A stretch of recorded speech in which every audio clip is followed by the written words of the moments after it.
or finding out that the cabinet you want is on back order and you have to choose something else.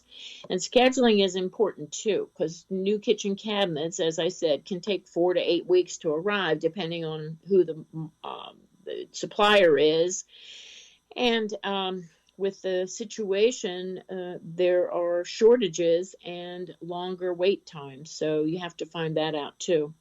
And you have to worry about the logistics to arrange for the countertop. Somebody has to come in and measure, and the plumbing has to be connected. That all factors into the cost as well. Your fixer-upper may become a long-term project instead of quick turnaround. Yeah, you can buy a house that's what we call move-in ready. But if things are planned out or surprises happen, then you could be living in a construction zone for many months. Did you remember to include the cost of renting another place to stay while work is being done? Another negative, is it can just be overwhelming to a novice to do this type of work. Are you really ready to commit your time and energy and money to fix up a fixer-upper?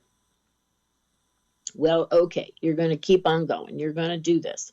So you need to know what financing options are available. And there are loans in the marketplace that provide funds for making improvements. So you want to look at conventional loan. Now, if the property doesn't have major issues, you might be able to get this type of loan. Another type is the 203K, the FHA offers that I mentioned earlier. There is a VA renovation loan. It's developed for veterans. It's you have to use their approved contractors, and some extra fees may be included, but it's an option. Another type of loan is called the home style loan. They're guaranteed by Fannie Mae, and you have to have a higher credit score, but you can add things like a pool or other high-end features in your budget. And then there's what we call a choice, CHOICE, renovation loan, and that's guaranteed by Freddie Mac. So those are just a few of the loan types that you can look into. And as I said, Paul Denman at First Heritage Mortgage at pdenman@fhmtg.com. He has the lowdown on all of that. So let's say you found the house, you financed it, and now you have to get ready for construction. Oh boy, this will be fun. Regardless of the amount of work you or the contractor are doing, there will be messy conditions. There's dust, noise, early hours, cost overruns. The home will probably be vacant when you take possession, obviously, so you can prepare for construction easily by, installing the thick plastic barriers around the area you're working on. And if the property was built prior to 1978, you'll need to follow the EPA guidelines for encapsulating the dust and using HEPA vacs and that sort of thing. The best scenario is to live somewhere else while you work on each area of the property. Logistics and ordering materials is paramount to the success of any remodeling project. So once you have your budget, you can find out what items are in stock, like paint, what needs to be ordered, and how long it will take. Like, are you getting new cabinets and countertop? Is that going to take a while? Now, obviously, you don't want to refinish the floors while you're tracking your dirty boots through the house, even if you have red carpet, I call it flooring protector, running through the house. Painting should be done before the floors are refinished. That's like the icing on the cake. The painting contractor, make sure they know to come back after the floors are refinished and to touch up the baseboards where the floor sander hit. So how do you get through all this? This is a trick. So there's some tips to help you stay organized. First of all, I would suggest that you find a central spot to store your tools and equipment that you will use every day. You don't want to store anything outside where it might get stolen. You don't want to spend your morning on the site trying to remember where you left your screwdriver. The second thing to stay organized is to plan. You've developed your budget. Now you need a master list of the project, what's needed, what order the areas will be done. You want to budget some extra time on each project so you can start and end on time.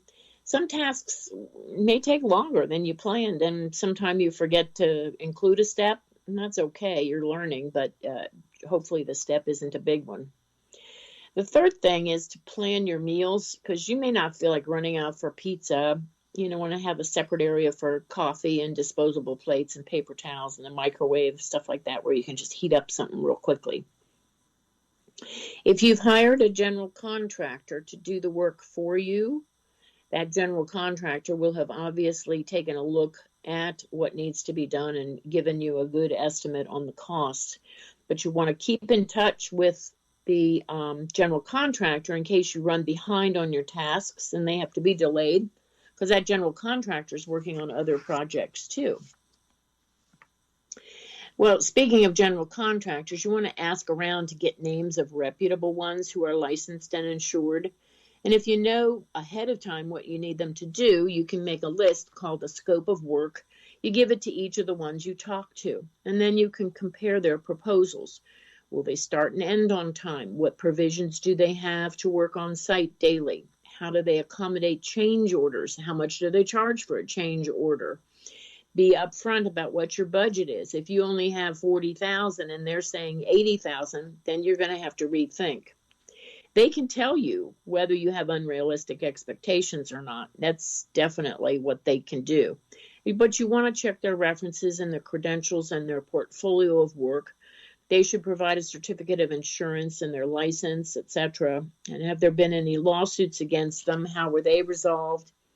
Each proposal will compare the prices, the payment schedules, the warranties, and if you're using federal funds like a 203K, you have to go with what the lender says are the requirements for working with that contractor. So that's something to just an extra check. So if you're not going to resell when you're done, here are some tips on what not to do. Don't install fancy light fixtures. Just keep it simple and clean. You'll attract more buyers. Wallpaper. I really don't understand why people like it, but it's notoriously hard to remove. And you want to paint with neutral colors to make it crowd pleasing, because buyers can put up their own wallpaper when they move in. And then the question of carpet or no carpet. Over half of buyers on a recent ImproveNet survey indicated they're willing to pay more for hardwood floors. So if there are hardwoods under the carpet, pull up the carpet and the padding and the tacking strips and all that and see what can be done to restore the existing floors. Because if there's no staining from pets or plants, you may save yourself a good bit of money by just having them refinished. Don't use bold or vibrant paints. It'll take longer to find a buyer who thinks your crazy colors are attractive. Repainting bright colors like red or dark colors like black requires a coat of primer and then a few coats on top of that to neutralize the area, so don't make it hard. Kitchens and baths, you want to keep them simple and functional. Don't overdo on the sprays in the shower, and Whirlpool tubs are yesterday's news. Right now, large walk-in showers are popular in the owner's bath. Don't combine bedrooms to make one large one, especially if they're on the main level. You want to improve the closet space whenever possible, because people always want more space to store their clothes and stuff. And it's okay to install customized shelving here. You'll get that back. And remember, sunrooms are not a good idea. People really prefer screened-in porches and decks. Outdoor space is welcome.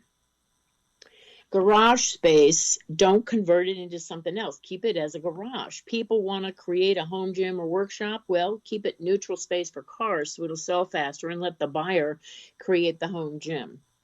So if you're not out of breath by now, you may be a good candidate for buying a fixer-upper. Good luck, and let me know how it turns out. I love seeing before and after pictures. You can connect with me at moveorimprovewithdebbie@gmail.com or www.boomerhousingoptions.com. And thanks for listening in. See you next time.